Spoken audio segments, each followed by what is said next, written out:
Hijrah ke Madinah.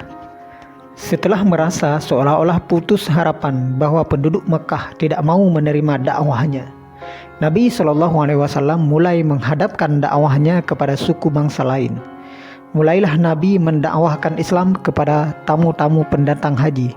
Allah kemudian mengilhamkan hidayah kepada pendatang dari Yasrib, sehingga menerima dakwah dengan penuh kerelaan hati mereka.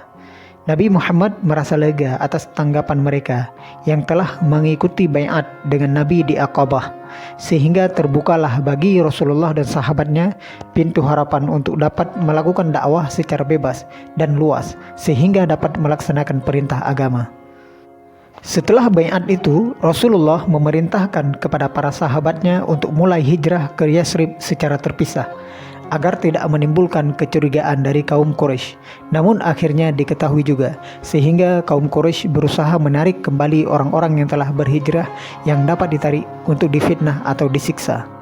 Setelah para sahabat berhijrah ke Yasrib atau yang dikenal dengan Madinah, Nabi tetap masih berada di Mekah untuk menunggu wahyu yang memerintahkannya untuk berhijrah bersama dengan sahabatnya Abu Bakar As-Siddiq, Ali bin Abi Thalib, beserta orang-orang dalam tahanan atau yang sedang difitnah.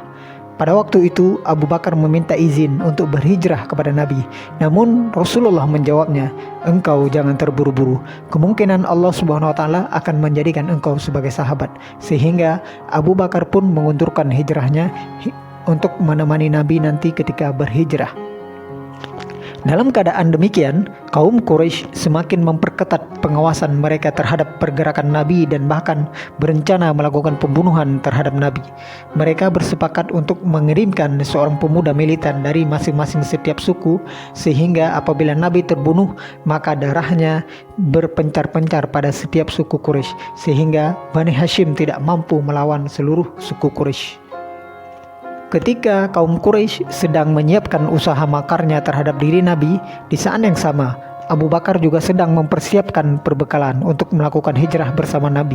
Ia membeli kendaraan-kendaraan untuk angkutan dalam perjalanan dan menyediakan ongkos bagi penunjuk jalan yang akan menuntunnya.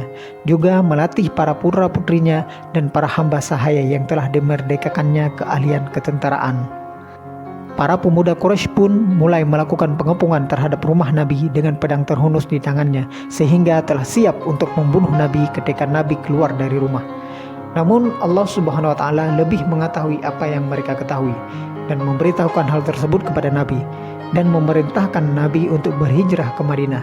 Allah Subhanahu wa taala berfirman dalam surat Al-Anfal ayat 30, "Dan ingatlah ketika orang-orang kafir Quraisy memikirkan tipu upaya terhadapmu untuk menangkap dan memenjarakan kamu atau membunuhmu atau mengusirmu.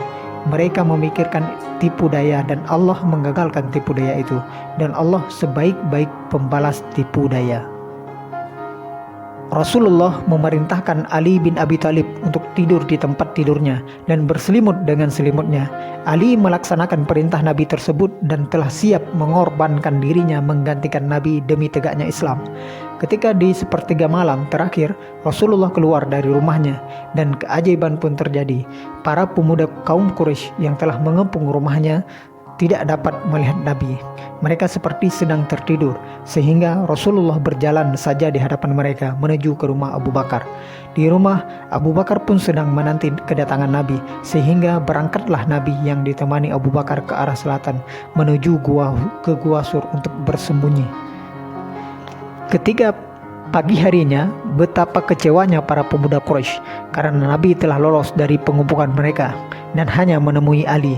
Ketika itu mereka sangat marah dan bersama Abu Jahal segera menuju ke rumah Abu Bakar dan bertanya kepada putrinya Asma tentang ayahnya dan Muhammad. Asma menjawab ia tidak tahu, sehingga Abu Jahal menampar Asma dengan sangat keras hingga melepaskan anting-antingnya. Setelah itu, para pemuda Quraisy disebarkan ke beberapa penjuru untuk mencari keberadaan Nabi dan Abu Bakar, serta mengumumkan siapa yang dapat menemukan Muhammad akan diberi hadiah 1000 ekor unta. Mereka mencari hingga sampai di Gua Sur, yang saat itu Nabi dengan Abu Bakar sedang berada di dalamnya. Seorang pemuda berusaha untuk masuk ke dalamnya, akan tetapi ketika sampai di depan pintu gua, melihat laba-laba telah membuat sarangnya hingga menutupinya, sehingga pemuda Quraisy tersebut kembali ke teman-temannya dan menyatakan, di pintu gua itu telah ada sarang laba-laba dari sebelum Muhammad dilahirkan dan sekarang ia pun masih ada. Sehingga mereka pun berkesimpulan bahwa tidak mungkin Nabi Muhammad dan Abu Bakar ada di gua tersebut. Mereka pun lalu kembali